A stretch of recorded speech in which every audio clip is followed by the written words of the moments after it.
In this video, you're going to learn how to get input from the user, which is exactly what we need to create the Notes application. If a user wants to add a note, we need to know the note's title as well as the body of the note. If they want to fetch a note, we need to know the title of the note they want to fetch. And all this information needs to come into our app. And Note apps, they don't really do anything cool until they do get this dynamic user input. This is what makes your scripts useful and awesome. Now, throughout the course, we're going to be creating Node apps that get input from the user in a lot of different ways. We're going to be using Socket.io to get real-time info from a web app.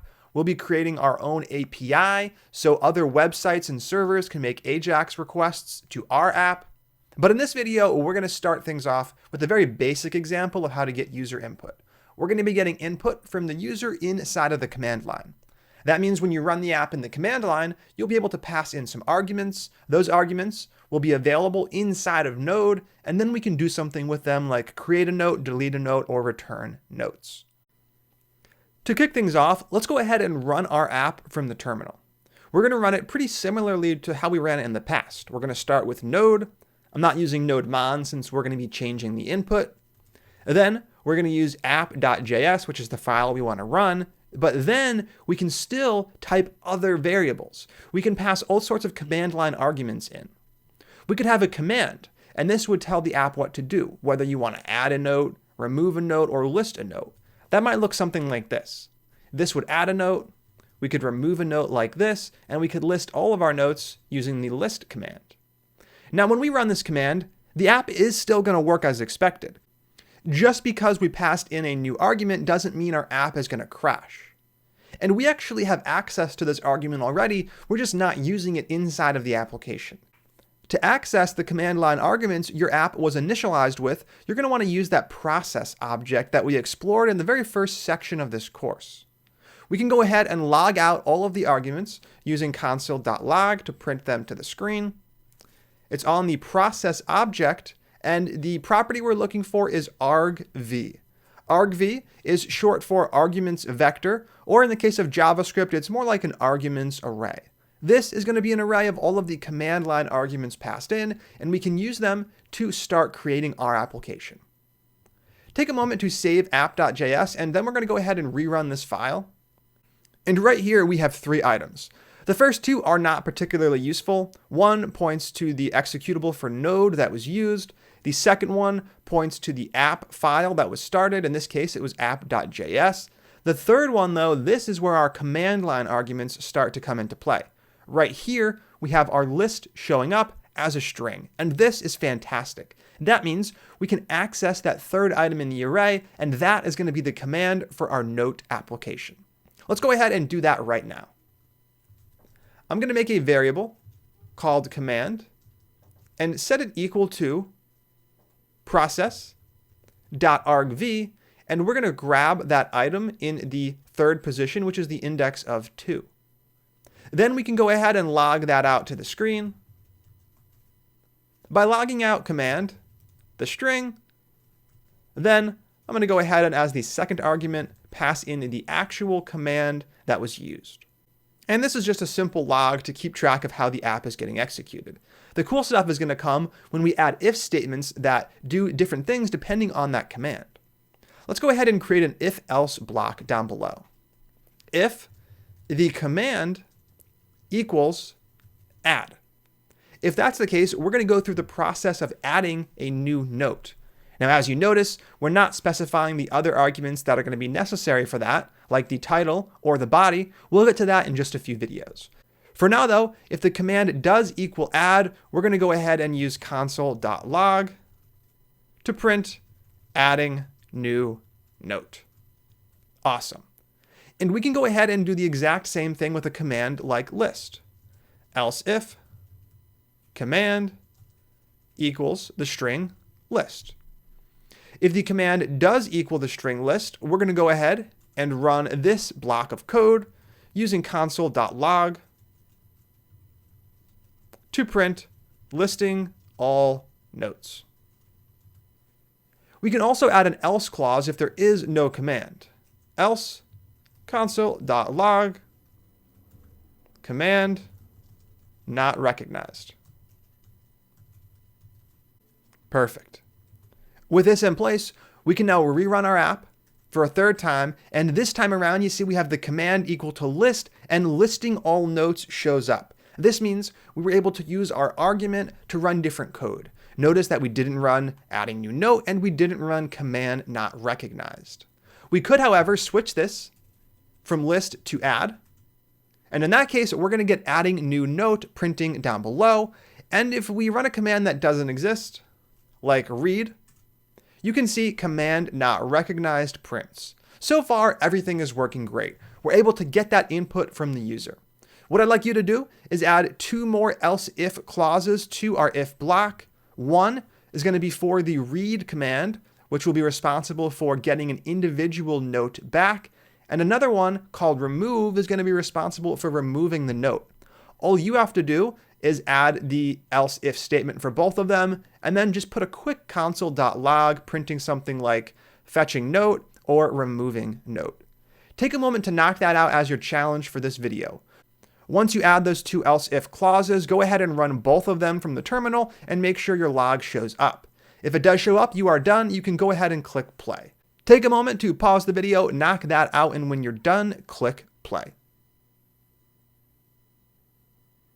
How'd it go? Hopefully you were able to add those 2 else if clauses and test things out from the terminal.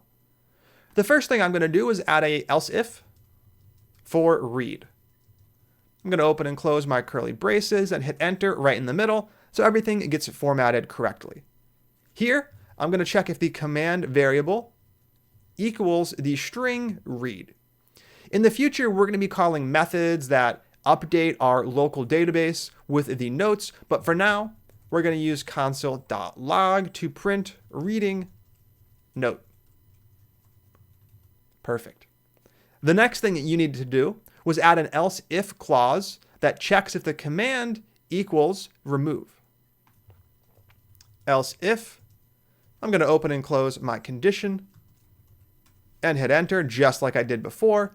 This time, if the command equals remove, we want to do something. And in that case, all we're going to do is use console.log to print removing note. Excellent. And with this in place, we are done. We've added 2 new commands we can run over inside of the terminal, and we can test those. First up, I'm going to run node app.js with the read command, and here a reading note shows up. Then I'm going to rerun the command. This time, I'm going to be using remove. And when I do that, removing note prints to the screen. I'm going to wrap up my testing by using a command that doesn't exist. And when I run that, you can see command not recognized shows up, which is fantastic.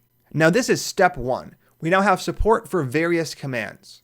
The next thing we need to figure out is how we're going to get more specific information. For example, which note do you want to remove? Which note do you want to read? And what do you want the note text to be in the case of add? This is all information we need to get from the terminal. Now getting it is going to be pretty similar to what we did before. And to show you what it looks like, we're going to be printing out the entire argv object once again using console.log process.argv. Over in the terminal, we can now run a more complex command. Let's say we want to remove a note using node app.js remove. And we're going to do that by its title. We might use the title argument, which looks like this. Here we have 2 hyphens, followed by the argument name, which is title, followed by the equals sign. Then we can type our note title. Maybe the note title is secrets. This is going to pass the title argument into our application. Now there is a couple different ways you could format this. We could have title secrets like this. We could have title equals secrets inside of quotes, which is going to let us use spaces in the title. Or we could remove the equal sign altogether and simply put a space. No matter how you choose to format your argument, these are all valid ways to pass in the title. This is Andrew with a quick update. As you see here, I am using double quotes when wrapping my string.